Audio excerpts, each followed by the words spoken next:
Hi there, it's SharRon Jamison, the CEO and founder of the Jamison Group, and I wanted to stop in and share. A couple of days ago, maybe Saturday, I provided an overview of 4 things that we need to have in our relationship. So I'm going to see if somebody can wait and join me. Wow. Okay, hey Tamika, thanks so much for joining me. I'm going to try to do it also on Instagram Live, which I'm really not good at. So I'm trying to see if I can do that. Thanks so much for joining me. Uh-oh, that's not it. I hope somebody else can join us. Hey there, Dee. Thanks so much for joining us. I'm trying to go live. Does anybody know how to go live on Instagram? I'm trying to go live and I'm not being successful. That was not happening. So let me go ahead and go. Well, first, last week I talked about 4 things that were negative about relationships. And this week I want to talk about 4 things that are positive. Hey, Priscilla and Dee and Tamika. Now, just as a reminder, refresher, last week I talked about 4 things that we don't need in our relationships. I said, 1, we don't need people in our lives who cripple us by making us or infusing us with a lot of doubt and fear, by reminding us of what we are not and reminding us of all of our weaknesses. Also said that we don't need people in our lives who covet us, who want what we want and what we have, and they come into our lives with tainted motives to try to get what we have. I also said we don't need people in our lives who keep us caged. And that is when we have people in our lives that want us to live according to a certain label or a certain stereotype or a certain paradigm that suits them. There are people in our lives keep us caged who want us to navigate in the world in a way that makes them feel comfortable. That's caged.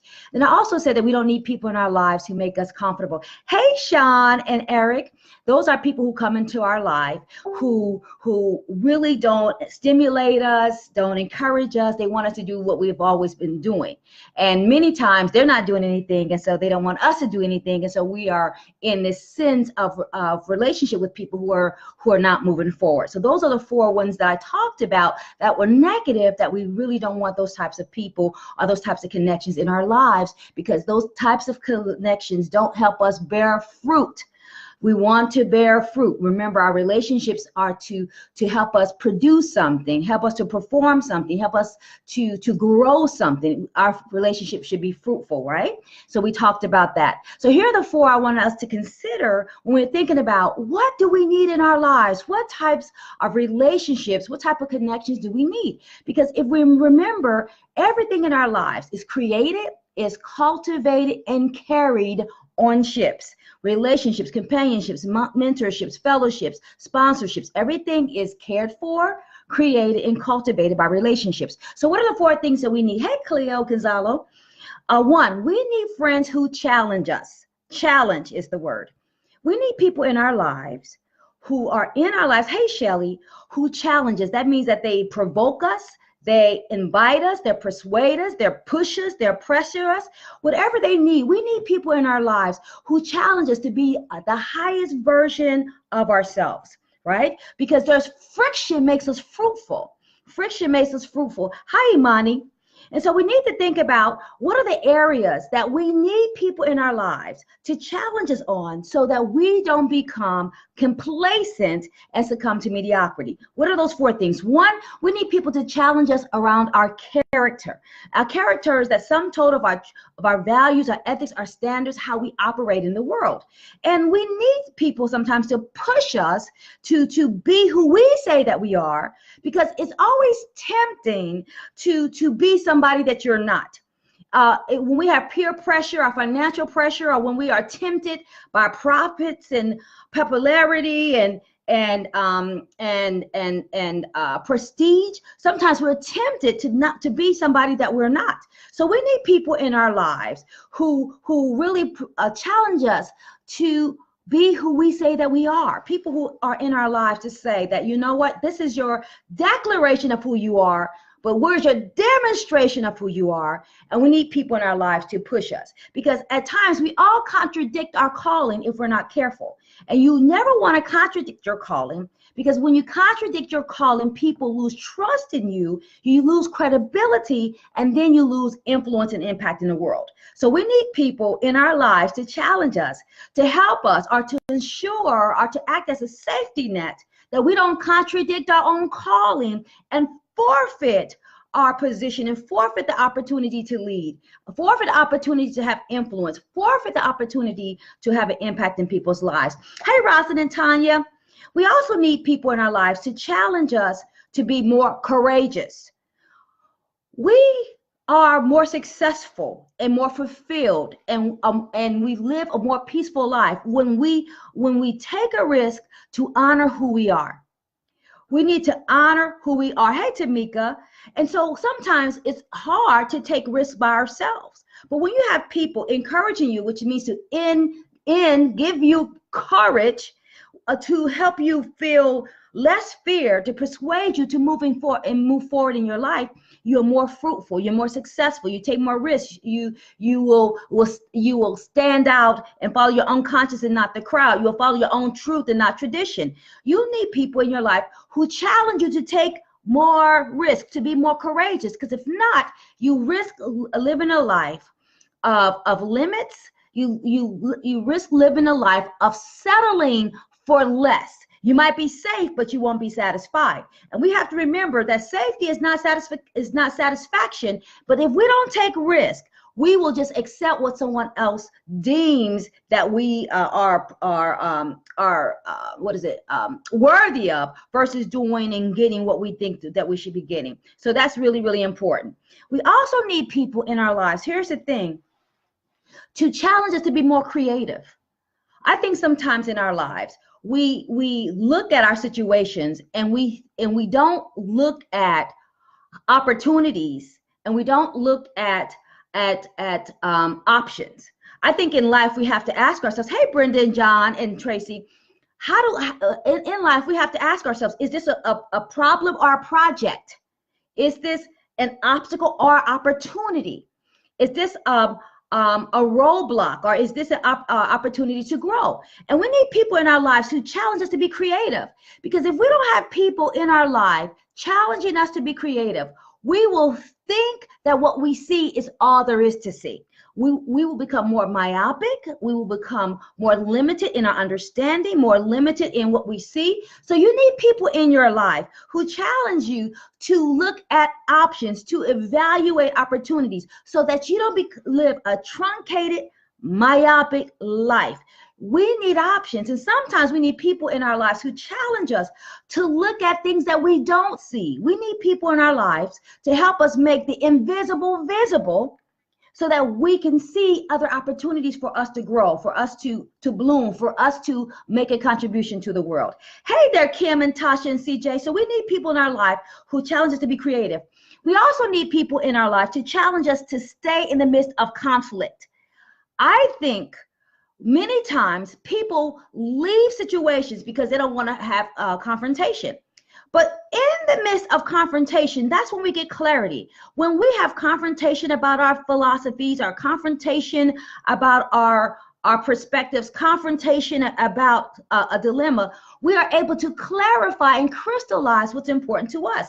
And we need people in our lives, when we are tempted to walk away, to push us up and say, no, you need to handle this. No, you're taking the easy way out. No, you're being a wimp and you're a warrior. We need people in our life to push us to engage in healthy conflict, because if not, we will leave opportunities on the table. We will never transform. We will never transition. We will never transcend, because what will happen is we will walk away when we are challenged, or when we are intimidated, versus inviting intimidation, and look at intimidation as an invitation to demonstrate your greatness. So we need people in our lives who help us be creative. And the fifth thing, we need people to challenge us with a clock. We need people in our lives who put timelines and deadlines on us, because if not, dreams without deadlines are just become wishes. You need a clock. You need a timeline. You need You need an end date. And people who love us, people who really support us, put clocks on us. I remember when I was writing my first book and I kept saying, oh, I'm going to get it done. I'm going to get it done. One of my friends said, SharRon, you've been saying that for 10 years. When are you going to get it done? Now, to some people, that might feel like, oh, no, that hurt my feelings. But she loved me, and she was challenging me to be who I said that I was by putting a clock. Now, you can only have people in your life who put a clock on you if you are emotionally intelligent enough, emotionally strong enough to handle it. Because if not, you will feel that a person is being mean, and you will feel that they're not your friend. Your friends don't allow you to stay in complacency. That's not a friend. Your friends challenge you, your friends push you, your friends provoke you sometimes, your friends expect you to rise up to greatness, to rise up to excellence. And so you need friends in your life who challenge you. You need them to challenge your character, challenge your courage, challenge your creativity, challenge your conflict, your willingness to engage in conflict, and to put you on a clock. You need a clock. If not, you'll keep being saying you're going to do something, you're going to do something, you're going to do something, and you never have success in your life because you're talking without deadlines. Dreams need deadlines to be goals. If there are no deadlines, if there's no clock making you accountable, you will never be successful, right? So that's the first thing. You need friends who challenge you. Second thing you need friends who celebrate you. You need friends who celebrate you. So often in our fast-paced culture, we have these successes, these aha moments, but we don't pause to take time to really think about what we overcame, to take time to think about how we won, how we were successful, how we grew even in the midst of adversity. We need time in our lives and to sit down, have a party, and be celebrated.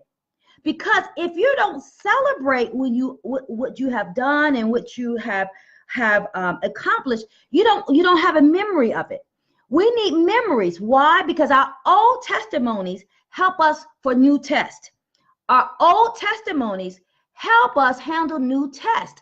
And you only have a chance to really get your hands in that testimony when you have a moment of pause where you can reflect, how did I do that? Oh, I really overcame. Oh, I graduated. I didn't have any money, but I finished school. You need those opportunities in your life for pause to be celebrated, to be congratulated, to be edified. The joy of the Lord is our strength. We need joy. And you get joy when you have people around you celebrating and reminding you of how amazing you are. Because if you don't have people making those deposits and those deposits reminding you how wonderful you are, when you face a challenge, you won't have anything to pull from. You need something in your bank account to pull from. You need something that you can reach back into and say, you know what? I have seen this before. I won the first time. I won the second time. Now, I know I'm a person of faith, but it reminds me of this story of David and Goliath. When David was not scared of Goliath, because David said, look, I done beat the bear up. I done beat the lion up, and I'm about to beat up Goliath. Why? Because he had a memory. He had a testimony. We need to hold on to our own testimonies, and you can't have your testimonies when you're moving really fast. So you need people in your life who will throw you a party. You need people in your life who will take you out to dinner. You need a person in your life who are clapping for you like, girl, you did that. You're the bomb. I believed in you. We need to be celebrated. Now, I'm not saying that if you don't get celebrated, don't move forward. I'm not saying that. But I'm saying it's wonderful, it's edifying, it's nourishing, it's cultivating. It's as if you are being fed when people celebrate your advancements, your accomplishments, your sacrifice. You need people in your life who celebrate you. And if you don't have people in your life to really celebrate what you have done, what happens is that you will minimize it instead of memorializing it. You need to memorialize. You need to mark it. You need to say, job well done. You need a party. And you need your own evidence of your power to overcome. If not, you'll forget. And then when you're faced with a challenge, are faced with adversity, are faced with some pain, you forget that you already killed the lion. You already killed the bear. Now, and you can take down Goliath. So we need people in our lives who celebrate us. And if you have people in your life who can't clap for you, I want you to make another choice. Everybody got to be on the SharRon team or the Kim team or the D team. Everybody has to be on the Vivian team, clapping for you, celebrating you, because the joy gives you strength. Partying gives you power. We need to be memorialized. We need a memory of what we have accomplished so that we can accomplish more. So that's the second thing. You need people to challenge you. You need people to celebrate you. Third thing, you need people to cover you. You need people to cover you. Now, what does that mean? You need people in your life who will be your advocate in 4 different places. One, you need people in your life who will be your advocate and cover you. One, when you're in the night, when you're going through a tough time, when you're going through adversity, when you're going through sickness in the night, you need people to cover you when in the light, when you're being celebrated, when you're being applauded, when you're being elevated. You need people to cover you then. You need people to cover you when you're out of sight, when you're not around. You need people to speak up for you when you're not there.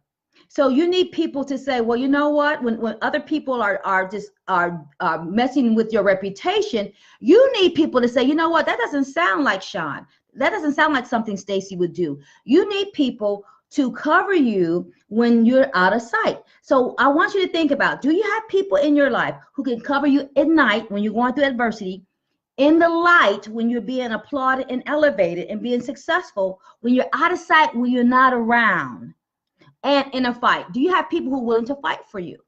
Fight for you. I don't mean, fight and swinging unless it comes to that, no. But you need people who will stand up for you. You need people who will be your advocate. Why? We all need people to support us. And when we understand that we all need covering does 3 different things. I want you to think about this. Covering does 3 things. One, it gives you protection. It gives you protection against people who are challenging you, people who are haters, people who are trying to ruin your character, ruin your credibility. Protection. People who cover you also give you incubation. That's when you still are getting better. You still are developing, because what you don't want to do is to be overexposed when you're underdeveloped. The people who get around you while you're still trying your new self on, or you're still learning, when you're still growing, they provide incubation. And then you need people to cover you and provide facilitation. That's when they help you function to your highest self. They help you function to your greatest good. They help you in your be a better business person, help you be a better mom, help you be a better parent, help you be a better partner, help you be whatever you want to be. So we need people to cover us again, to provide protection against the storm. And against the storm can be a storm can be gossip, anything that would ruin or jeopardize our credibility. Protection. Incubation, when you're still developing, because you are good, but you're not great yet, right?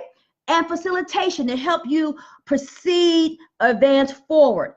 Covering can look like a mentor. It can look like a sponsor. We cannot really move forward alone. You need some covering. And so we all need covering, because none of us can be lone rangers, because success happens in community. Healing happens in community. So here's the question. Who do you have to cover you?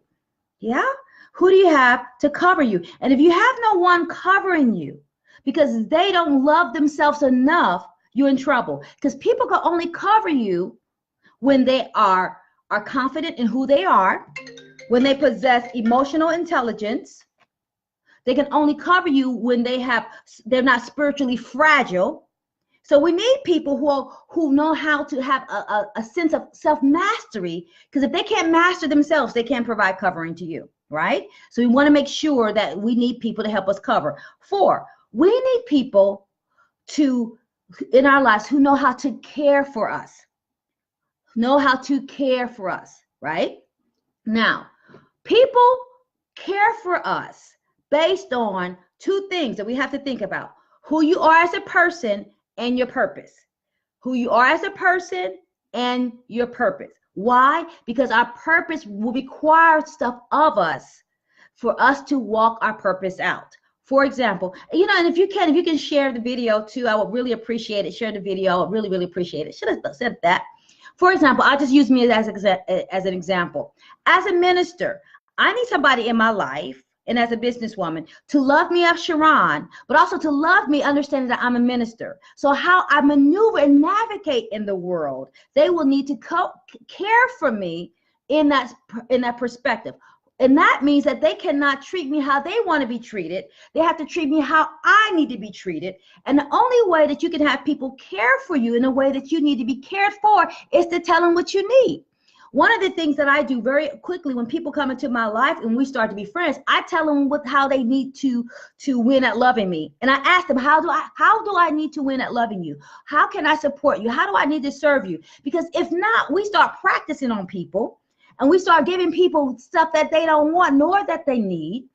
We start expecting the people to perform and to function in a way that makes us comfortable, and that leaves the person depleted. For example, I am an introvert. I know it doesn't look like it. I can speak, I can preach, I work in corporate America, but when I'm at home, I won't go outside for 3 or 4 days, right? Because I need a lot of time to replenish. Now, I have lost a lot of friends because my friends say, hey, let's go out, let's party. That's what they needed, but that's not a way to care for me. And so it's important that all of us on this call understand and get clear, how does a person care for me so that I can be strong? How does a person care for me so that I can be loved? How can a person care for me so that I can walk in my greatness? How can a person care for me? We need to ask that question. How do I need to win? How do I? And you need to give people those ingredients. You need to give them those tools. You need to give them those techniques, because if not, we'll get mad at people that people are not giving us what we want, but people don't know how. People are dealing with their own trauma and their trouble and their own tribulations. You have to teach them. So what I do, I teach them up front. Look, don't call on me all the time. Don't come over. I ain't going to party and I ain't going to dinner. So now they have a choice if they want to be my friend, because I believe in boundaries. I have border control on my lives, because the only reason I can be successful and do 4 demanding jobs is because I have border control. And we all need to have boundaries and border control. And you can only do that if you know what you need to feel cared for. So remember, when you have people, you need people in your life who know how to care for you as a person and as your purpose, because sometimes those ways of being with you will be very different. People cannot be in my life if they don't understand I'm a minister. They can't. They're going to expect things that I'm not going to do. People cannot be in my life if they don't understand I'm a businesswoman. People cannot be in my life if they don't understand I'm an introvert. People cannot be in my life if they understand I'm going to work out. People cannot be in my life if they can understand they're going to call me after 9 o'clock. If you're not on fire, don't call me after 9 o'clock. It is not that I think I'm better, but it's border control. But then I also ask people, how do I need to care for you, right? So we need people in our lives who know how to care for us. The 5th thing that we need is that, hey, Katrina and Imani, we need people in our lives who know how to keep our confidences. I just have to pause with that, right? 2 weeks ago, I was betrayed in a way that almost made me take off my eyelashes. It hurt so bad. And people don't know how to keep confidences. My grandmother used to say it like this: some people can't hold water with a cup, yet we keep sharing our innermost feelings with them.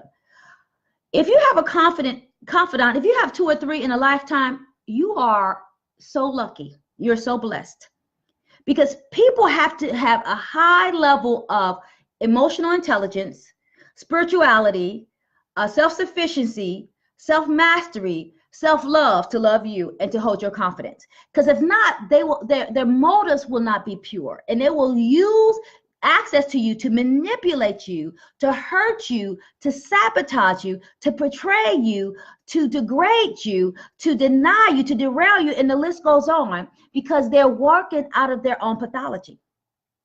So we got to be careful to say, does a person have the wherewithal to be my confidant? And if not, we need to shut our mouths. They can be around, but they don't have to be in your business. Because the thing, you can love people, but you can't do life with everybody. And loving everybody and doing life with everybody is very, very different. So we have to ask ourselves, does this person have this spiritual and emotional capacity and the intellectual horsepower to be my confidant? Because if you are smart, you need some smart confidants. Because the last thing you need is a shallow person in your life, a person who's into superficiality and they can't handle anything that's deep. You need people in your life, especially if you're a person of purpose, who have depth. And if they don't have depth, they don't need to be in your life. We don't need shallow people. Shallow people like to stay in the gutter, and gutter cannot exist with greatness. Yeah. So that's something that we need to talk about. Hey, Vanessa. So I just want you to remember these 5 again. Remember the 4 that you don't want. You don't want people who cripple you. I talked about that last week. You don't want people who cage you. You don't want people who covet you. And you don't want people who keep you comfortable, because that will make those 4 things will ensure that you will be a perpetual underachiever. You will be a perpetual under-functioner. I don't know if that's a word. That you are under-function. You'll be underdeveloped. You will be under everything. You don't need those 4 people in your life. And you have to be careful to look at those qualities, because sometimes we get so mesmerized by somebody's public persona that we overlook how they live their private principles. You got to look at the private principles. I don't care who you are publicly, because I'm not really impressed, and you should not be impressed with people either, because people are good actors, but all of us should have a good BS meter, right? So who are the 5 that you need? 1, people who challenge you. You need people to challenge your character, challenge your courage, challenge your creativity, challenge your willingness to hand in conflict and put you on a clock. Challenge. 2, you need people who celebrate you. They give you joy. They remind you of your strength. They memorialize your accomplishments. They clap for you. They celebrate you. Remember, you need a cheering squad, not a firing squad.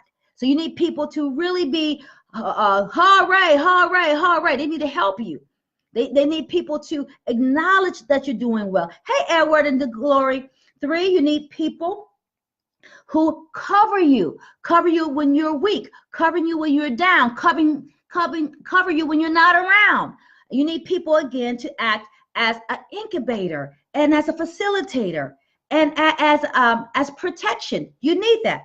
4, you need people to care for you in a way that makes you feel replenished and refueled and restored and reconciled. And only you know what that is. And you have to teach people how to care for you. Don't let people practice on you and they start trying to love you in ways that are dysfunctional and pathological, calling it love, right? Remember, we have to tell people, this is how you love me.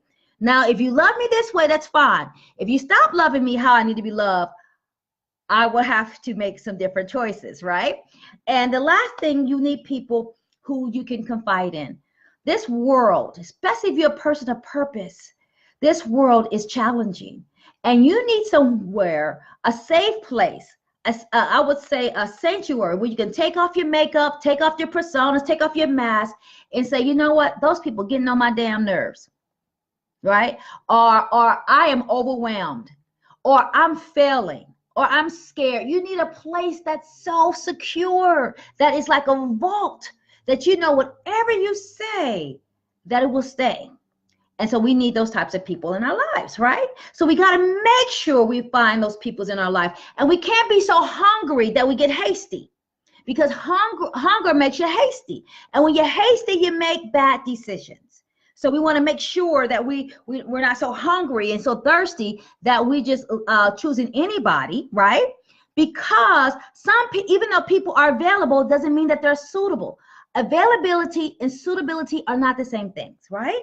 Right, Imani, that is so important. So leaders need safe space. Absolutely, Sean and Dee, thank you so much for your comments. Hey, Rhonda. So I want us to think about our lives. And as we're going into 2019, you have to ask yourself, am I in an environment or ecosystem where I can bloom?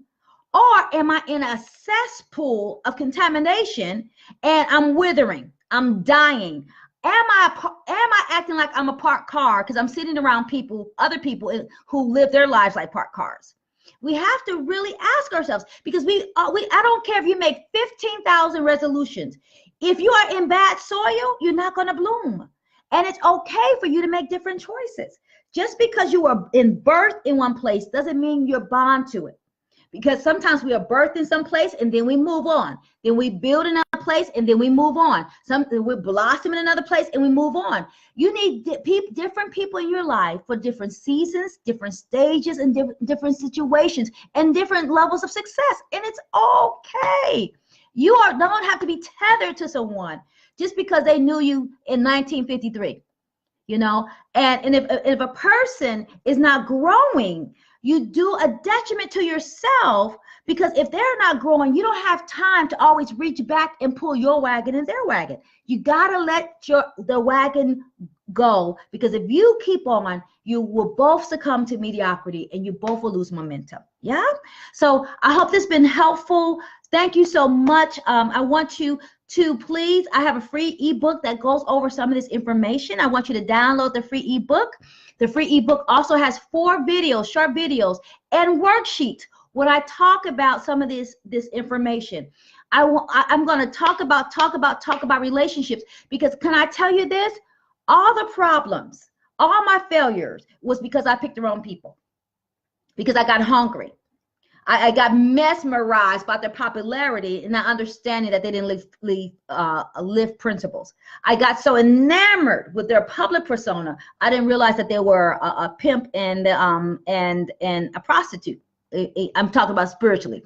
I got seduced, because success can intoxicate people, and I was choosing wrong. I was choosing from a place of greed and not from a place of need, and I didn't know it.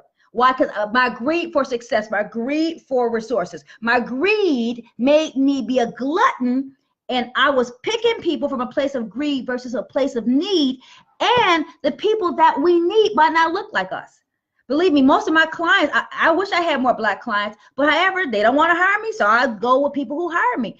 Your person who might support you and feed you might not look like you. And if we're open to really looking at people as resources, regardless of what color they are, their sex, who they love, who they sleep with, how they pray, their sexual orientation, their gender representation, their economic status, their class. If you can look beyond that and get who you need, let me tell you, the person who might be sent to support you might have everything that you don't have, but be in a totally different package, right? Don't wait trying to find someone who looks like you. Find someone who needs what you need, and then you be excellent. And then instead of chasing the job will chase you. The opportunity will chase you. But you can only do that when you have a good community. Nobody is successful alone. No Lone Rangers. While you are looking at your goals for 2019, take an inventory of your friendships and really ask yourself, is this person giving me help, hope, and healing? Or is this person being a hindrance? Are they hampering me? Are they a hater? Because remember, haters are just, confused admirers, but you want to know who they are. Yes? So yes, Dee. So thanks so much, everybody. Imani and Dee and Tamika, everybody who joined me. Please share this Facebook Live. Please, I would really, really appreciate it. Please download the book. Please take the video series, and I will have more information about an event I'm going to have in March, which I'm really excited about. And also, I want to make sure that I'm having a one-day, event in January to help us strategize. Remember, you need strategies, and you need systems, and you need structure to be successful. Any of those things get out of alignment, you really impact or diminish your success, or you dilute your power. Yes? So thanks so much, everybody. Thank you. I really appreciate it. Have a great Thanksgiving. Blessings to you. Have good food, good fun, good fellowship, and I'll see you later on this week. Thanks again. Blessings.